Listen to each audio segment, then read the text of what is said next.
la première chose, vous priez pour connaître la volonté de Dieu. C'est simple, c'est comme on prie pour n'importe quelle chose. Face à une situation, par exemple, tu doutes. Le premier pas, c'est de savoir que la chose la plus importante dans la vie d'un homme, c'est de connaître la volonté de Dieu. Et le plus grand danger dans la vie d'un homme, c'est de vivre en passant à côté de la volonté de Dieu. Ça, c'est la première chose sur laquelle il faut être convaincu. Quand tu sais que le plus grand malheur qui puisse t'arriver, c'est de vivre en passant à côté de la volonté de Dieu, alors la volonté de Dieu devient la chose la plus importante dans ta vie, dans ton cœur.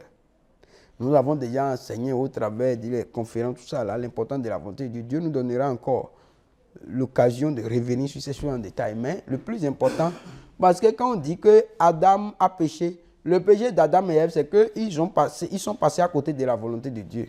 Ils ont choisi de suivre leur propre volonté au lieu de suivre la volonté de Dieu. C'était ça le problème. Donc, si c'est clair, dans l'esprit de la personne va chercher maintenant à connaître la volonté de Dieu sur chaque situation. Donc, tu pries pour demander, Seigneur, je veux connaître ta volonté. Montre-moi quelle est ta volonté dans telle situation. Et si la personne a développé une relation avec Dieu, une intimité avec Dieu, c'est qui est sûr. Là où moi je suis là, ceux qui me connaissent et qui savent comment je parle là, quand je ne suis pas là et ils entendent ma voix quelque part là, ils savent que ça c'est Clément Vicodine qui est en train de parler, oui ou non?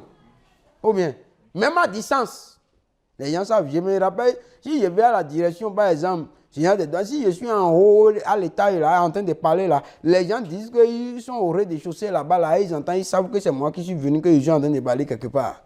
Vous voyez? Donc c'est comme ça. Donc si tu as une relation avec Dieu, quand Dieu parle, tu vas savoir que c'est lui qui est en train de te parler.